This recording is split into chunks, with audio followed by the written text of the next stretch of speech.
A partir de este momento, Radio Universidad de Chile da la bienvenida a La República de las Letras. Antonella Esteves, Patricio López, Alberto Mayol y Omar Sarraz los invitan a ser parte de esta nación letrada y democrática, en donde la conversación en torno a libros fundamentales es la excusa para juntarse con amigos, soñar y reflexionar sobre lo que somos y lo que podemos ser. Bienvenidos a La República de las Letras.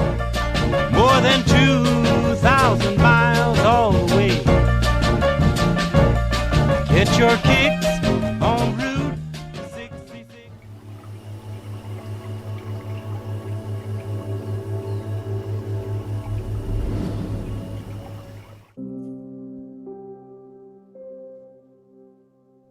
¿Se realizó entre tanto el Consejo de Guerra dentro del regimiento?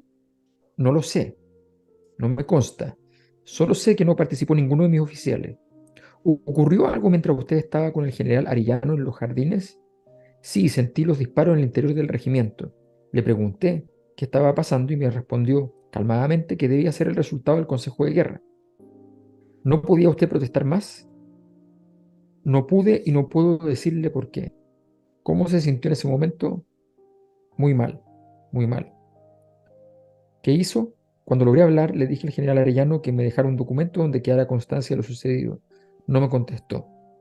Yo quería un documento firmado por él. Fue a dejarlo a pesar de todo. Era mi deber porque se trataba de un general y porque era mi última oportunidad de obtener esa acta. No me la dio. Se lo pedía a él, a Morembrito, a Chiminelli. Ante tanta insistencia, finalmente me dijeron que la enviarían después, y nunca llegó. Volvió a su regimiento y ¿qué? Tenía 15 prisioneros muertos. ¿Los vio? Sí. ¿Cómo murieron? Todos tenían heridas de bala en el pecho. ¿Quiénes los fusilaron? Nadie de mi regimiento. Respecto de los otros 14 prisioneros, ¿los fusilaron los mismos miembros de la comitiva del general? Sí. ¿Ordenó al general Arellano emitir ese bando militar en que usted aparece explicando las ejecuciones dispuestas por tribunales militares en tiempos de guerra? No. Lo decidí yo tan pronto volví al regimiento. ¿Mintió? Sí, mentí. ¿Y qué hacía? Tenía que explicar al país y a la ciudad que habían sido fusilados 15 prisioneros. ¿Cómo voy a explicar al otro día a la madre o a la esposa que su hijo o su marido ya no estaban en la cárcel, que estaban muertos? Tenía que decir algo. ¿Y quién ordenó enterrar los cuerpos? Violando la norma de entregarlos a su familia, yo. Pedí al médico del regimiento que los viera y extendiera el certificado de defunción. Luego ordené a un capitán que los llevara de inmediato al cementerio. ¿Por qué lo hizo, coronel? Fue un error y lo lamento. Patricia Verdugo, Los zarpazos del Puma, esta noche en la República de las Letras, en el marco de nuestra serie de lecturas por los 50 años del golpe. Antonella, buenas noches. Muy buenas noches, compañeros. Te escuchamos un poco más robótica de lo habitual. Lo habitual, qué miedo. Me has descubierto, soy Siri. Sí, lo que pasa es que Antonella está con un micrófono particular en el día de hoy, dado a problemas técnicos al respecto. Don Omar Sarraz Hadway. Buenas noches, Buenas querido noches. Alberto Mayor, querida Antonella Esteves. Un gusto estar con ustedes en esta semana lluviosa y bueno, ahí todos juntitos conversando sobre este libro. Bien, bueno, este es un libro formidable, el de Patricia Verdugo, formidable, de lo mejor que se ha escrito en, en investigación periodística, pero fundamentalmente porque es tan transparente. Bueno, la investigación es espectacular. Trata sobre, es conocido, la caravana de la muerte, este artefacto que se impone sobre los territorios, sobre los regimientos, sobre los cuarteles, desde el centro, político, con un enviado especial, un delegado presidencial. Es una persona que viene encomendada directamente por Augusto Pinochet. Esto es bien importante porque que el general Arellano Stark. Esto es bien importante porque eso marca un elemento fundamental dentro de la lógica. Esto es bien importante en el libro porque uno tiene que aprender a entender la lógica militar, ¿no? Y en el mundo militar, si se envía un delegado de la comandante en jefe en su representación a un lugar, significa que las personas que están allí haciéndose cargo de ese lugar quedan degradadas de inmediato. Y se eligen las ciudades que estaban más tranquilas para ir. Esto es lo más interesante. Se eligen las ciudades que estaban más tranquilas, donde la capacidad en el fondo de mantener el orden público había sido mayor y donde la cantidad de ejecuciones en tribunal de guerra habían sido menores, es decir, donde los personas a cargo de cada uno de los cuarteles, regimientos, habían tomado la decisión de hacer sus consejos de guerra, pero que en esos consejos no se había establecido la muerte de muchas personas, sino que una o dos personas. Y en esos lugares fue donde fue enviada la caravana de la muerte. La caravana de la muerte llegó y en cada uno de esos lugares multiplicó varias veces los muertos, dando una señal muy clara de que un tribunal de guerra es un tribunal de guerra y que se necesitan muertos para que se note la problemática. Patricia Verdugo examina esto con una prolijidad tal que el libro fue importante para la apertura del gran proceso, el único proceso que tuvo en Chile finalmente Augusto Pinochet con el juez Guzmán. Y este libro fue un superventa en los años 90. Y es un trabajo muy interesante porque está lleno de grises, además. Está lleno de personajes paradójicos, complicados, que son víctimas y victimarios. Ahí está construido el grueso del libro. Y en realidad, en ese lugar, el horror se multiplica. Uno siente que estás en una situación muy, muy abrumadora. El libro es formidable y todos los detalles que lo rodean, externos e internos, son también extraordinarios. Y la verdad es que, aunque Patricia Verdugo ya no está entre nosotros, vale la pena rendirle un gran homenaje por el tremendo trabajo y la prolijidad de su pluma también, y la hermosura de sus esfuerzos de encontrar el alma en allí donde el alma se había perdido, en el fondo. Una obra fantástica, Antonella. Sí, a ver, yo creo que una de las cosas espectaculares de los zarpazos del Puma es el poder del periodismo, ¿no? En este momento en donde el periodismo hace tan profunda crisis y está tan entregado a los poderes, estoy pensando en el periodismo televisivo sobre todo, ¿no? Aunque también, y Omar puede dar testimonio de esto de manera todavía más fehaciente que yo, la producción de investigación periodística que ha salido en los últimos meses a propósito de los 50 años es realmente espectacular. Los distintos acercamientos, yo tengo acá 10 libros sobre la mesa, porque tengo que hacer unas recomendaciones sobre libros para acercarnos al tema de los 50 años. Creo que es muy, muy potente lo que hace aquí. Probablemente en Los zarpazos del Puma es el libro más importante en ese sentido. Yo voy a decir por 3 razones que me parece que son fundamentales para entrar. La primera razón tiene que ver con la memoria de las víctimas.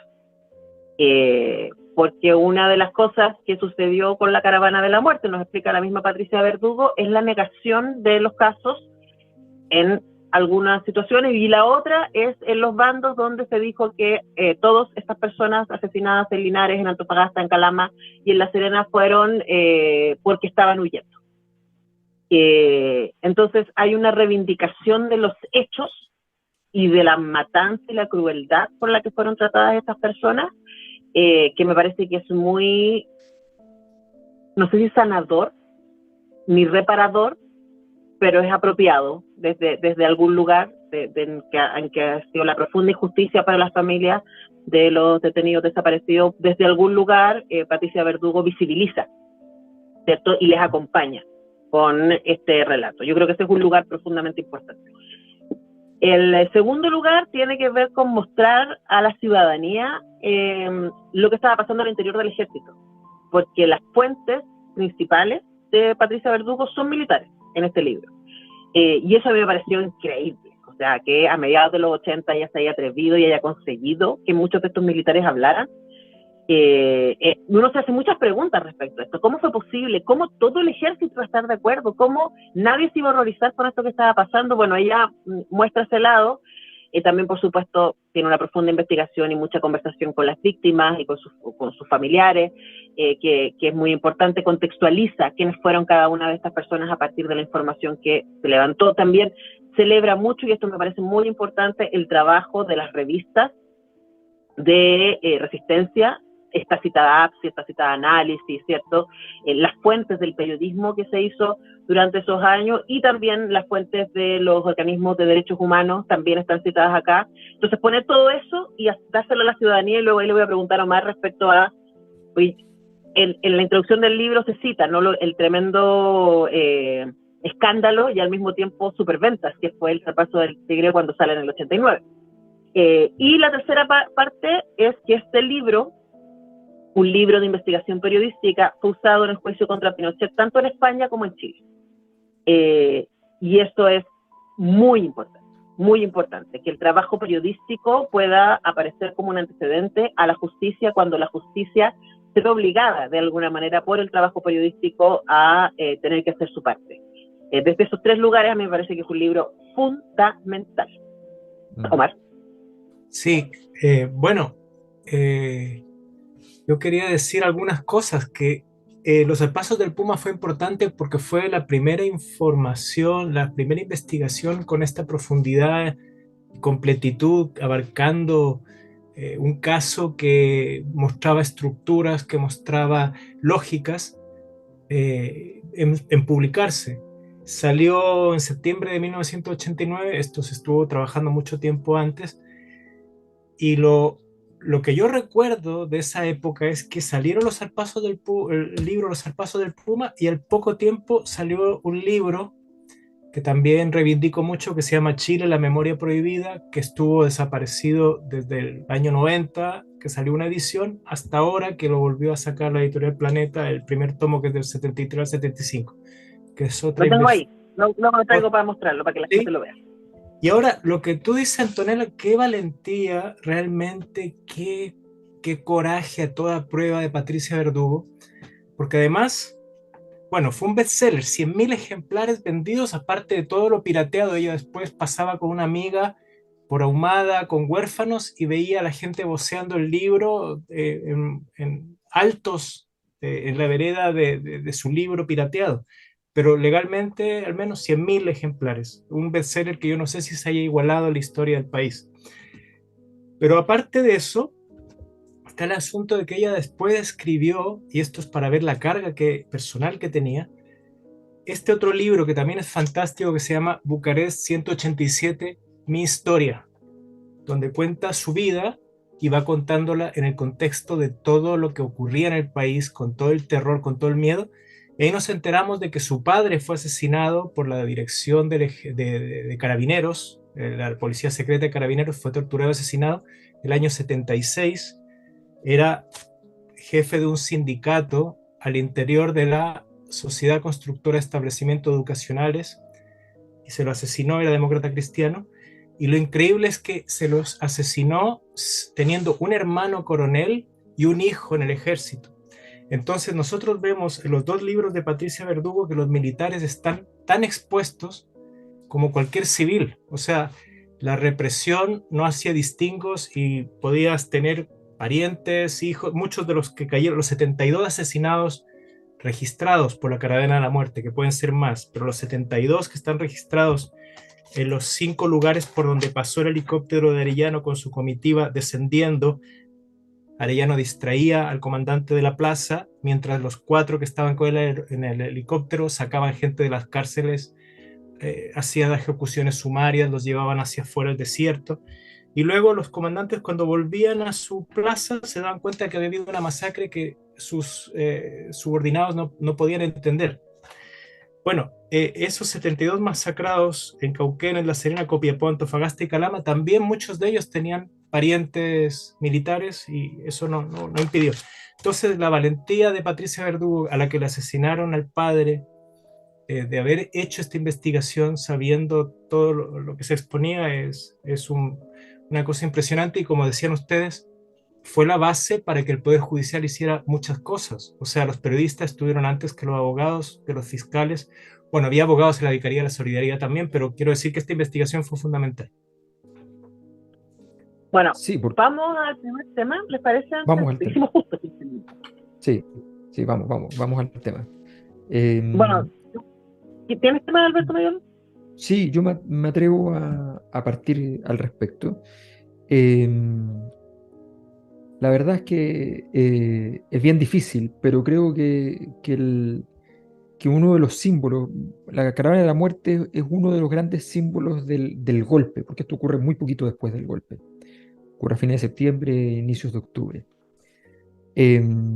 Y hasta pasado la mitad de octubre, dura casi un mes el proceso.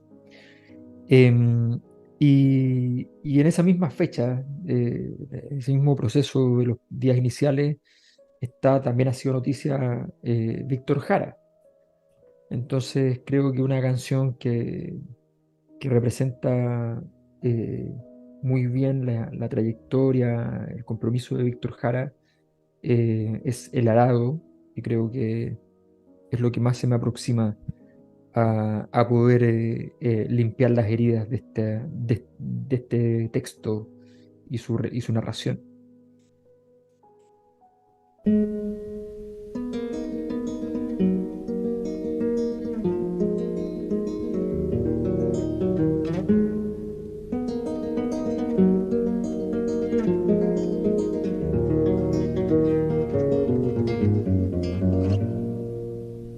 Aprieto firme mi mano y hundo el arao en la tierra.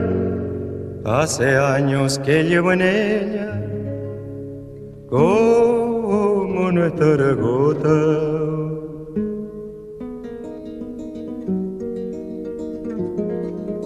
Aprieto firme mi mano y hundo el arao en la tierra.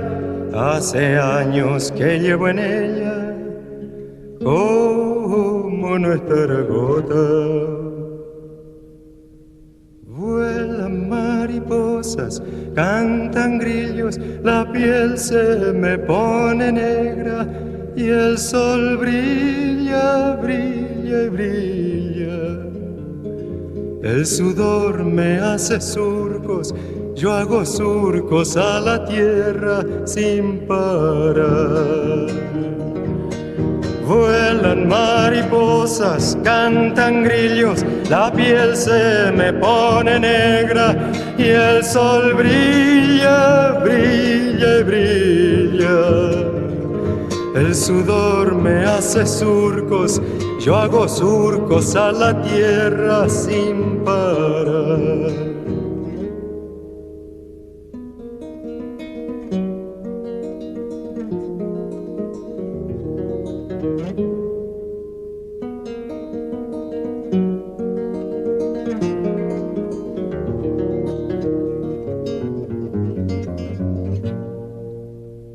Afirmo bien la esperanza cuando pienso en la otra estrella. Nunca es tarde, me dice ella, la paloma volará. Afirmo bien la esperanza cuando pienso en la otra estrella. Nunca es tarde, me dice ella, la paloma volará. Vuelan mariposas, cantan grillos, la piel se me pone negra y el sol brilla, brilla y brilla. y en la tarde cuando vuelvo, en el cielo apareciendo una estrella. Nunca es tarde, me dice ella, la paloma volará, volará, volará. Como yugo de apretado, tengo el puño esperanzado, porque todo cambiará.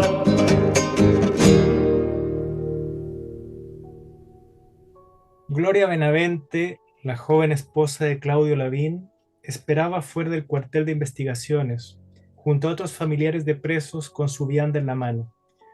De pronto vio salir un jeep del Banco del Estado. Allí iba Claudio y otros detenidos, dice ella. A él lo reconocí de lejos porque iba con una chomba roja que le había tejido. Nos vio a mí y a su hermana Lili. Iba en el último asiento y me hizo un gesto como diciendo, no sé qué pasa. Luego salieron el jeep de Castillo White, una micro cerrada y un camión de un conocido agricultor de la zona, Francisco Arellano. Otros familiares reconocieron el mismo jeep de los detenidos al teniente de carabineros Enrique Rebolledo, quien actuaba como secretario de la intendencia. Gloria y los otros se quedaron esperando el regreso. Volvió el jeep del coronel solamente. El camión pasó por delante y siguió. Ninguno pudo imaginar siquiera que adentro iban los 4 cadáveres de sus seres queridos rumbo a la morgue local. El legista que practicó las autopsias, doctor Muñoz Angulo, participó en la exhumación. Dice, recibí la orden de la comandancia, me dijeron que sería una hora bastante insólita, 3 de la madrugada. Trabajamos a la luz de un farol, todo fue muy terrible y nada tenía características normales. Es que todo había cambiado después del golpe militar. El relato de Gloria Benavente agrega datos importantes. La exhumación se hizo como a las 3 de la mañana y solo pudo ir por la familia el coronel Carlos Alberto Lemus, los militares que habían sido los fusileros, según él me contó, y el médico legista. También estaba el panteonero. Le pedí ir y me dijo que no podía participar ningún civil. Le pedí entonces que me trajera la medalla y una cruz que Claudio llevaba en el cuello. Cuando volvió venía muy quebrado. Me entregó las medallas y me dijo, Gloria, en este momento, hazme las preguntas que quieras, pero nunca más en mi vida me toques el tema, porque tú has sufrido mucho, pero lo que yo vi no lo ha visto nunca nadie. Le pregunté cuántas heridas tenía Claudio, me respondió que 3 o 4, no recuerdo, y que todos los disparos eran a la cara. Yo siempre supe que las balas de fusil o metralleta hacen un forado por el lugar de salida. Carlos Alberto me señaló que los cráneos estaban destrozados y que todas las balas habían entrado de frente, por la cara. O sea, el bando con eso del fusilamiento era una burda mentira. Estamos esta noche leyendo Los zarpazos del Puma de Patricia Verdugo en este ciclo que estamos haciendo sobre los 50 años del golpe militar, civil y militar. Y bueno, yo también querría decir que a mí me extrañó mucho cuando murió Patricia Verdugo el año 2008. No sé si fue mi impresión, pero yo sentí que casi no hubo homenajes, o casi no hubo una...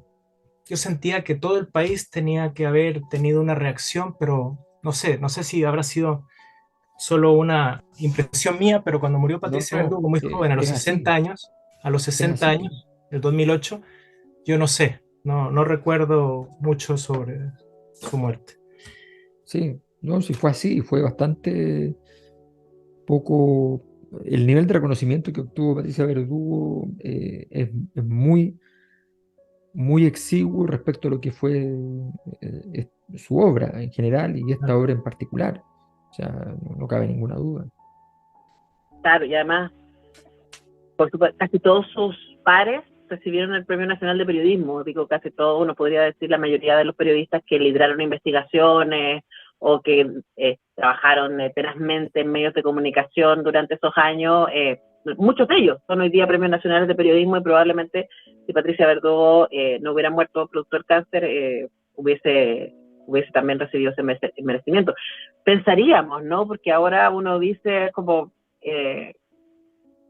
a mí me tiene muy impactada cómo, a pesar de que existen todos estos datos y todas estas investigaciones, y se acumulan los libros, y los relatos, estamos en un momento negacionista y relativista respecto a estas cosas, ¿no? Y es como si todo esto que está acá ya no hubiese desaparecido, no sé, es muy...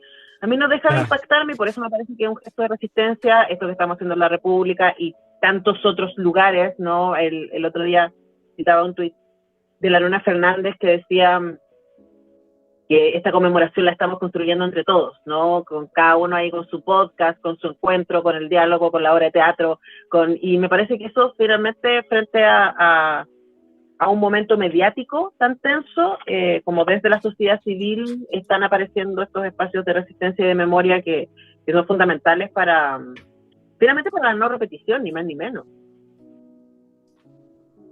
Sí, yo creo que este ejercicio, o sea, a mí este ejercicio me pareció, por ejemplo, yo había leído Los Zarpazos hace mucho tiempo y,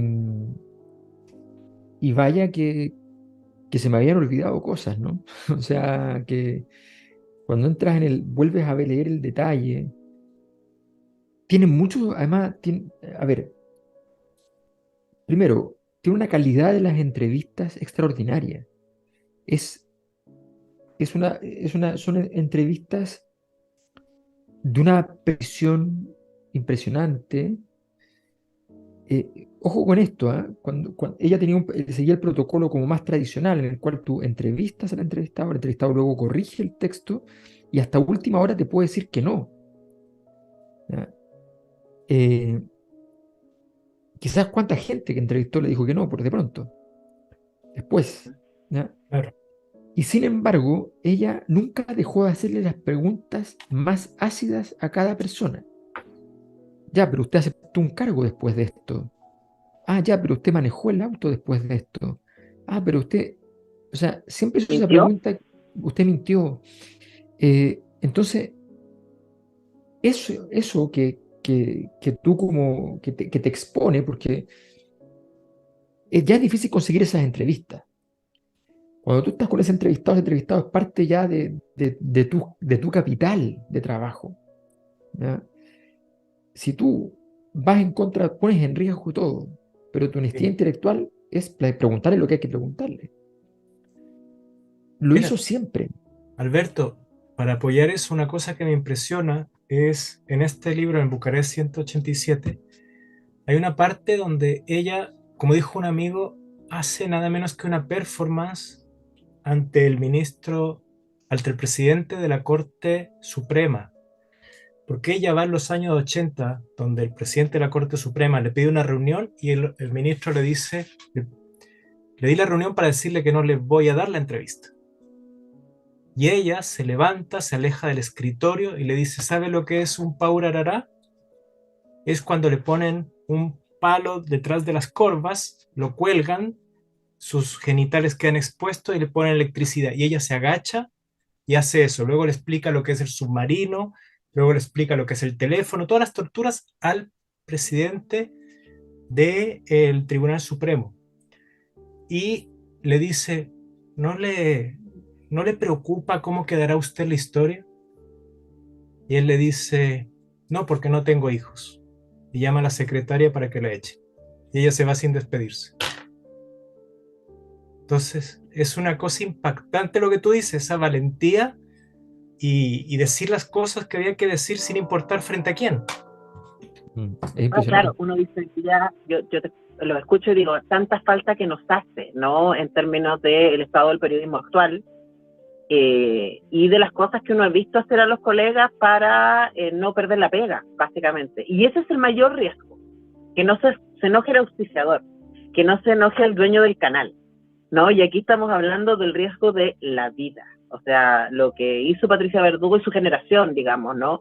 Quienes investigaron y hicieron periodismo de investigación durante esos años, tenían como riesgo la vida, ni más ni menos, ¿no? Y es tan impresionante que en estas condiciones hayan sacado este nivel de investigaciones con esta cantidad de datos. Es como, es incontestable. Esto es. Y una de las cosas que a mí me parece muy atractivo a propósito de lo que decía Alberto de la pluma, ¿cierto? Y del nivel de las entrevistas, tiene que ver cómo construye también el relato, porque el libro no parte con una introducción que explique lo que es la caravana de la muerte. No dice, o sea, no dice lo que dice al final, que está en el epílogo, donde dice, bueno, finalmente la caravana de la muerte fue este movimiento con este grupo de personas que anduvieron en este helicóptero Puma y que se detuvieron en estas 4 ciudades y que hicieron esto y esto. Eso no lo dice al principio del libro. El libro parte con una entrevista y a medida que va pasando capítulo a capítulo, lo que vamos haciendo es siguiendo a la caravana por orden de cronológico de los lugares donde intervinieron y vamos encontrándonos con los testigos, y los testigos son ni más ni menos que militares. Militares que en todos los casos que hablan también son militares que se resistieron, que fueron castigados, algunos encarcelados, otros degradados, ¿cierto? O que renunciaron al ejército. Entonces, claro, yo pensaba en eso, en la valentía de enfrentarse, pero también en este caso la mayoría de los entrevistados, excepto... Incluso yo pienso decir el hijo de Arellano Sanz, ¿no? Que en algún momento ella también le hace un homenaje y dice así como que fuerte él tratando de defender lo indefendible. Y me imaginaba, entrevisté esta semana a Pepe Robano, el director de Bastardo, ¿no? Que se llama La herencia de un genocida, porque él es un hijo natural de un genocida, y ese lugar del hijo del genocida, ¿no? Es decir, como defiendo lo indefendible porque este también soy yo, esta también es mi historia, no quiero que me deshereden, ¿no? Como que todos los beneficios y los privilegios. Pero los otros militares que hablan, igual son militares que, me imagino yo, a propósito de lo que contaba Omar, quieren pasar a la historia como a gente que se opuso a la violencia, y que quiere quedar en esa lógica de acá vinieron los de Santiago a masacrar gente, y nosotros no tuvimos cómo impedirlo. Un poco este es el Claro, discurso que se instala. Es que también hay un amor a la institución. En alguna parte uno de los que participan ahí dicen, bueno, se traicionó todo lo que yo había defendido durante mi vida, y bueno, y aquí cuando uno quiere entender cuál es la lógica de todo esto detrás, lo que decía Alberto, que se habían solucionado las cosas de la mejor forma sin que hubiera muerto, la gente pacíficamente se fueron a entregar, muchos por el llamado, y luego los asesinaron habiéndose entregado voluntariamente. Entonces, por ejemplo, ahí dice en la página 36, así era, porque dice uno de los militares, creo que es Rivera, dice, así era 1973, porque no podemos ignorar que las relaciones humanas con los jefes políticos y altos representantes del Ejecutivo eran en provincia tradicionalmente armónicas, en donde se observaba un alto grado de colaboración y respeto mutuo. Por eso la mayoría de los jefes militares provinciales actuamos de forma similar dentro de los cánones establecidos por la consideración, el respeto y la significación relevante de los cargos que ellos desempeñaban. Obviamente resultaba muy difícil para nosotros utilizar la violencia intempestiva para cumplir una orden de esta naturaleza que nos compulsaba a detener a funcionarios con quienes hasta el día anterior manteníamos intercambios informativos de toda la situación que se vivía. O sea, el respeto hacia las autoridades no podía, y los militares y las autoridades se respetaban. Eso se tenía que quebrar y se tenía que poner a todo el ejército detrás de la línea de ¿cómo se llama? De los 4 de la Junta. Detrás de la Junta sí. Todos tenían que estar alineados con esa política. Es que no sí, sé, hay una parte del libro, creo que al final del capítulo 8. No estoy buscando quién es la fuente. El mayor Fernando Rebeco Valenzuela, presidente del Consejo de Guerra Calama hasta el 2 de octubre de 1973. Y ella pregunta, las familias de las víctimas han sostenido que la misión de Arellano era dar un ejemplo aterrador de represión para la izquierda y la ciudadanía en general supieran a qué atenerse, para que la izquierda y la ciudadanía en general supieran a qué atenerse. ¿No agregaría que lo sucedido también buscó aterrar a los propios militares para obligarlos a ser más duros? Y él responde, por supuesto, la misión del general Arellano estaba dirigida para adentro, para la casa. Eso era lo que más interesaba, porque el general Pinochet no sabía qué ejército estaba mandando, no sabía cuántos eran partidarios de la línea constitucionalista de los generales Schneider y Prat. Tenía que poner a todos en una línea, cualquiera fuera el costo, me aseguró finalmente el mayor Rebeco. Sí, es bien interesante todo ese proceso, porque uno efectivamente ve una cantidad, hay varias escenas que se relatan que son muy muy absurda. O sea, en Chuquicamata se piensa que desde Chuquicamata se está armando una rebelión importante, ¿no? Entonces mandan un escuadrón completamente armado, pero lleno de fierros, digamos, ¿ya? Y el militar que está a cargo de la acción, es que el que está siendo entrevistado, dice, bueno, yo me adelanto y penetro en las oficinas del presidente, del director, ¿no? Que no me acuerdo qué cargo era, que estaba a cargo de Chucky.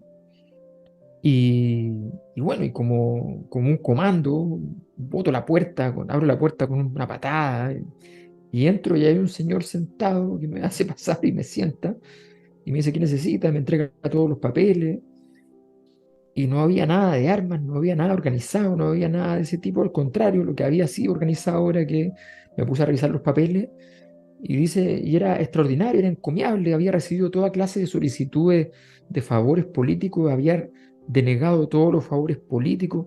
O sea, yo estaba frente a una persona que era admirable en su trabajo, ¿sí? Y me sentía tan ridículo estando allí. Entonces, toda esa construcción de,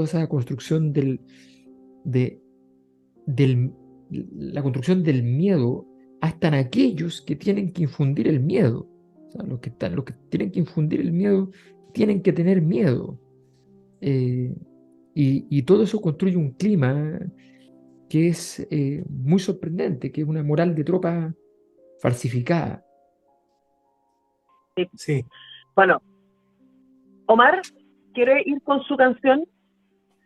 Claro.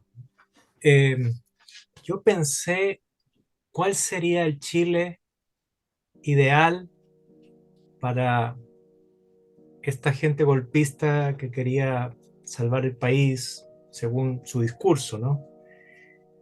Y recordé, no sé por qué, una tonada que me gustaba mucho, que ahora por casualidad me enteré que fue ganadora del año 64 en la competencia folclórica del Festival de Viña, que es Qué bonita va,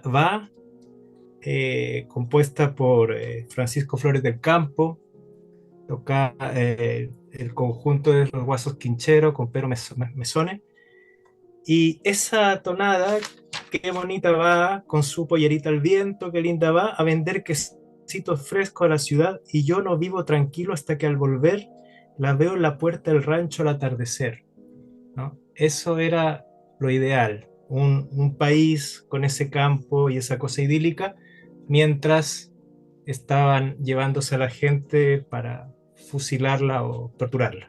Entonces, escuchemos Qué bonita va. Linda, linda, linda, qué bonita va, con su pollerita al viento, qué linda va, a vender quesitos frescos a la ciudad. Y yo no vivo tranquilo hasta que al volver la veo en la puerta del rancho al atardecer. qué bonita va, qué bonita va, mi amor te acompaña siempre por donde vas, no sabe quedarse solo si tú no estás. Mi amor, qué bonita va, cuando está contigo sabe reír. Sin ti, este pobre amor se me va a morir. Qué bonita va, qué bonita va, con su pollerita al viento, qué linda va, a vender quesitos frescos a la ciudad. Y yo no vivo tranquilo hasta que al volver la veo en la puerta del rancho al atardecer. qué bonita va, qué bonita va, qué bonita va.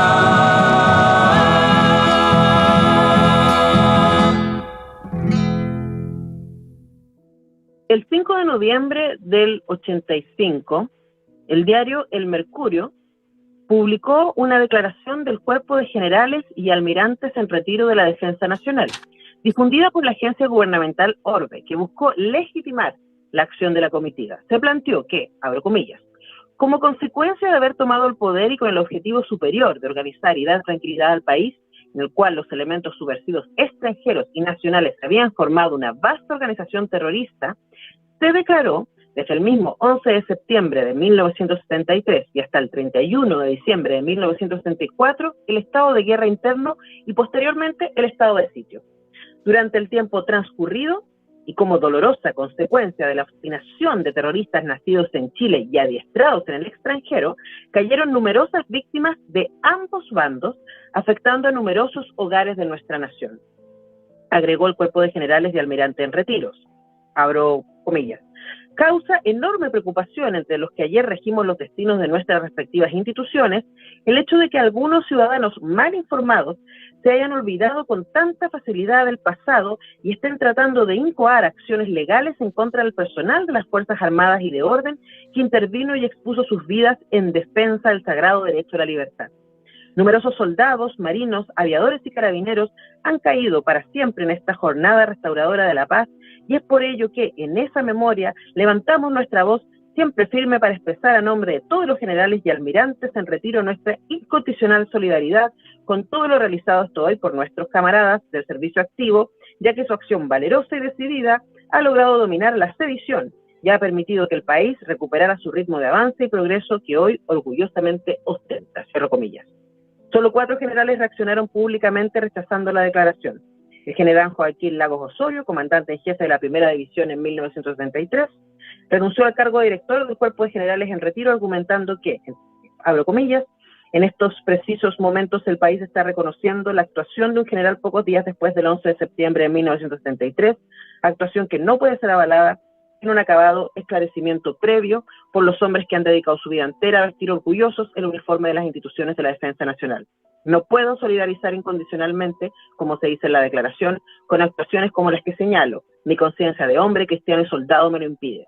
Por el prestigio de nuestras Fuerzas Armadas, estos hechos deben aclararse. Ojalá ante un tribunal, al cual comparezcamos todos aquellos que en su oportunidad tuvimos conocimiento de lo que ocurrió y por esa vía el país conozca la verdad y se precisen sin sombra de duda las responsabilidades de cada uno. Lo anterior, estoy cierto, contribuiría decididamente al reencuentro de los chilenos. Cierro comillas. Eso es, los zarpazos de El Puma, que salió en el 89, pero en el 85 empezó a abrirse a empezar a conversarse, ¿no?, respecto a lo que había sido la Caravana de la Muerte, curiosamente a partir de un libro del hijo de Arellano Stark, que da algunos indicios respecto de lo que había sido la Caravana de la Muerte, tratando por supuesto de justificar que su padre no había tenido nada que ver, porque él siempre estuvo con los encargados de área cada vez que sus acompañantes en el helicóptero Puma iban a masacrar gente.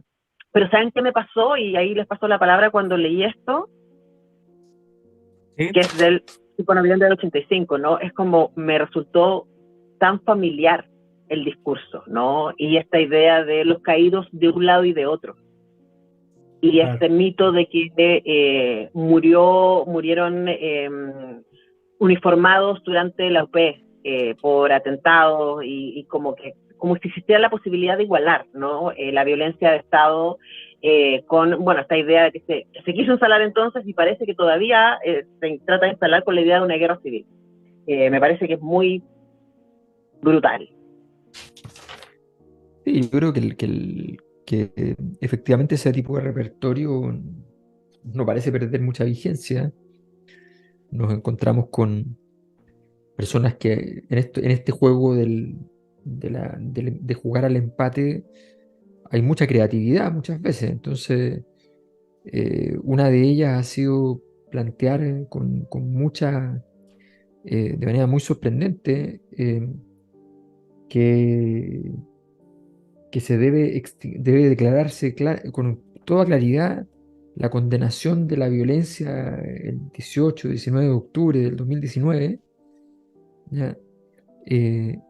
justamente considerando que es más grave porque no es violencia de Estado. En circunstancias que la violencia de Estado se reconoce en todas partes del mundo, es la violencia más ominosa por excelencia, porque justamente la función del Estado es la contraria. Y la función del Estado es proteger a su población y es detentar el poder monopólico de las armas.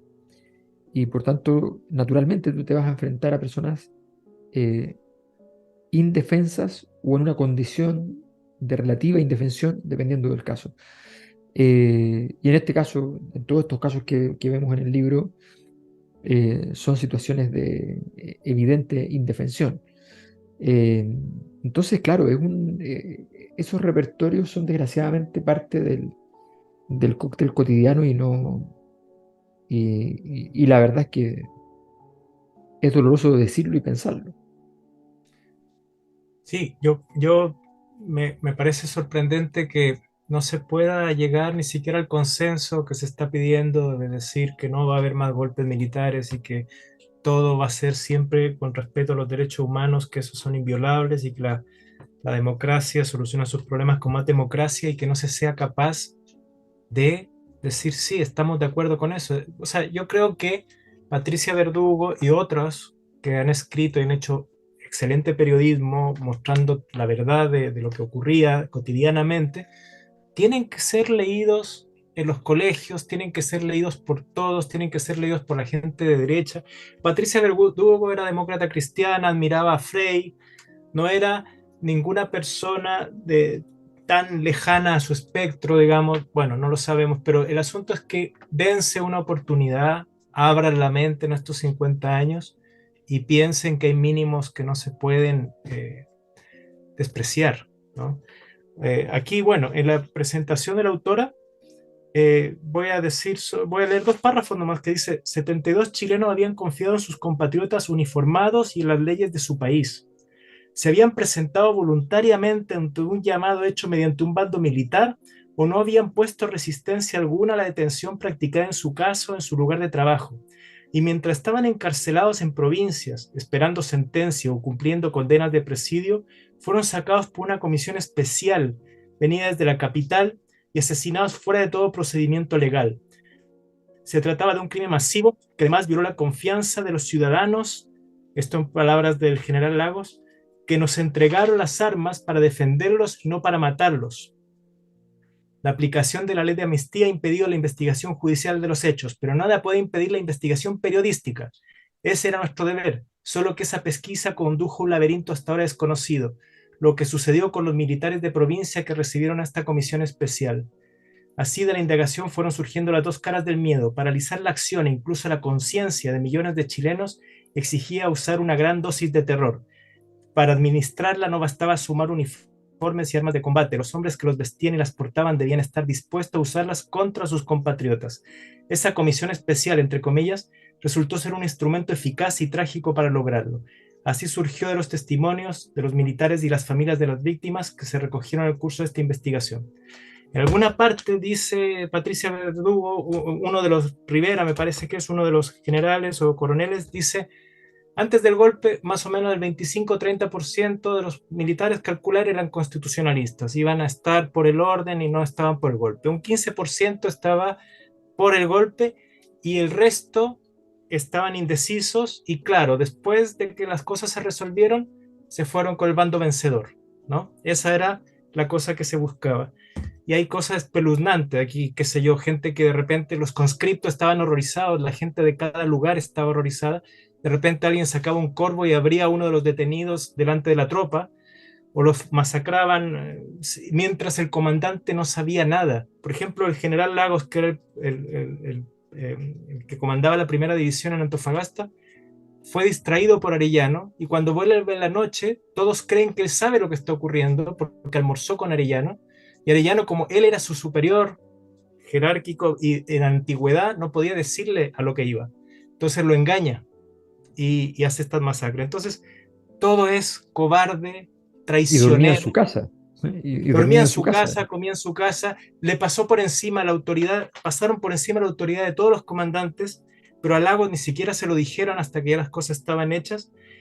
Y bueno, y al principio de todo se habla de Cantuarias, que fue justamente el coronel que la Escuela de Alta Montaña tuvo a su cuidado a la familia de Pinochet, por si fracasaba el golpe, como estaba en Alta Montaña, pensaba tal vez sacarlo de Argentina, y fue el primero que en septiembre fue supuestamente un suicida, junto con otro capitán, coronel Lavanderos, y eso fue corrido por Porque el algo ejército. sabía, no nos olvidemos que Cantuarias era de izquierda y él y la jugada de Pinochet en ese sentido era bastante astuta, porque era si Cantuarias, si el golpe fructificaba, eh, Cantuarias era una persona muy, muy noble y jamás le iba a hacer daño a su familia ni nada, y por tanto sencillamente iba a... Pero si no fructificaba, iba a hacer lo imposible por rescatar a la familia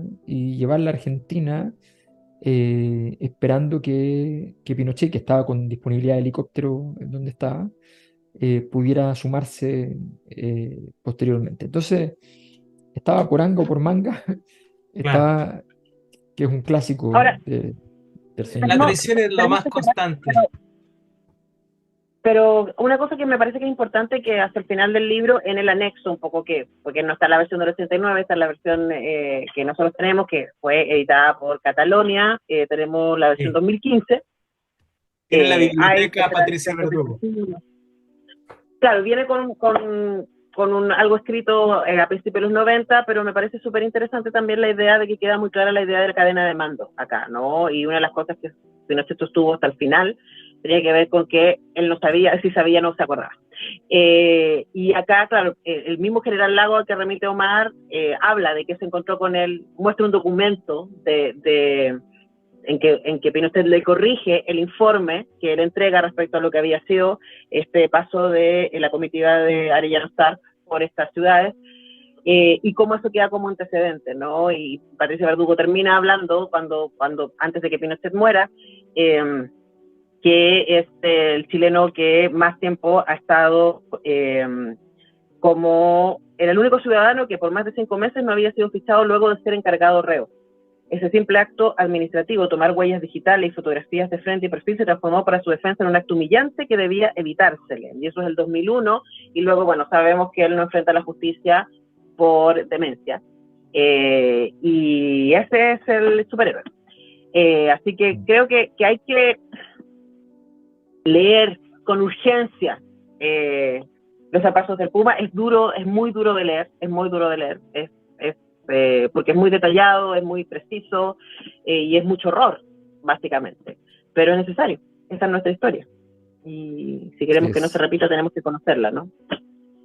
Bueno, y para Eso. saber de la historia, de nuestra historia, hay un lugar para encontrar los libros. Librería Clepsidra, José Pedro Alessandri 94, a la salida del Metro Chile-España, Macul con Irarrázaval, de modo más sencillo. Pase allí, se encontrará con Omar Sarraz, y si no puede pasar presencialmente, tiene la posibilidad siempre de poder recurrir a la tecnología y a partir de ella entrar a libreriaclepsidra.cl, o a través de las distintas redes sociales, llegar a la página y allí usted puede buscar, encargar, solicitar a domicilio lo que usted necesite, por un precio bastante razonable, totalmente proporcional a la distancia de entrega. Solo quiero decir Eso, que por eso iniciativa es. de alguien de la librería, en las redes sociales pusimos ayer en el Instagram 50 libros relacionados con el Perfecto. golpe, pero podrían ser 500 en realidad. Ok. Hay un montón. ¿Qué nos muestra, La Antonella? próxima semana, Papelucho gay en dictadura. de Juan Exacto. Pablo Sutherland.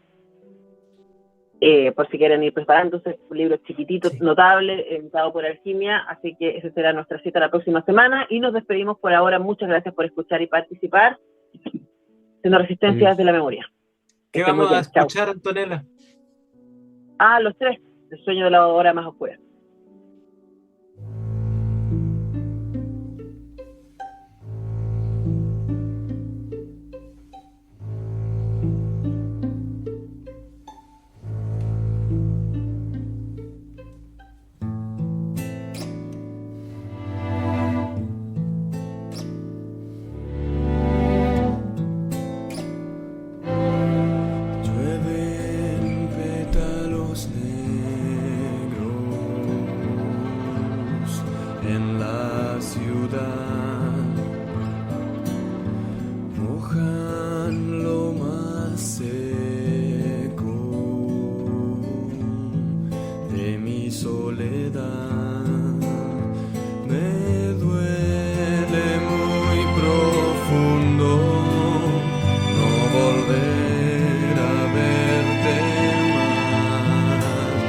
se apagó tu voz para mí, la mía para ti.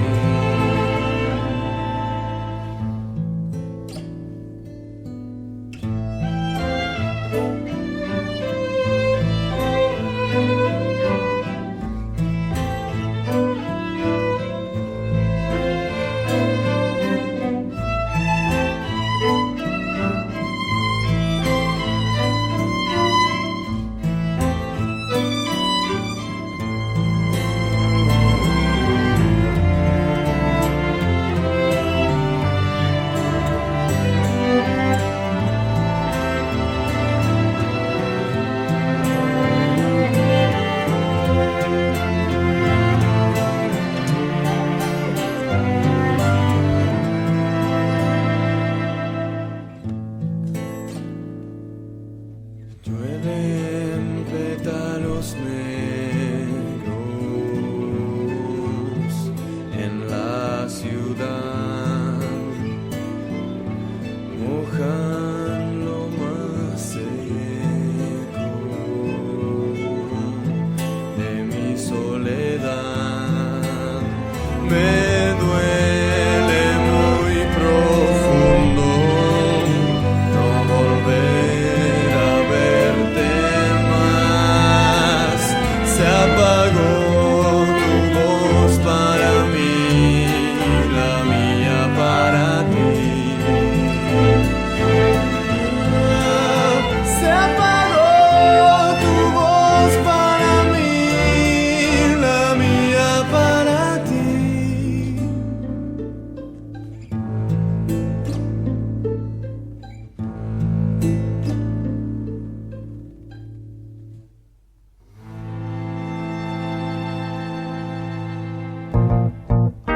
Antonella Esteves, Patricio López, Alberto Mayol y Omar Sarraz y su República de las Letras regresan la próxima semana con un nuevo libro y nuevas conversaciones. Los esperamos.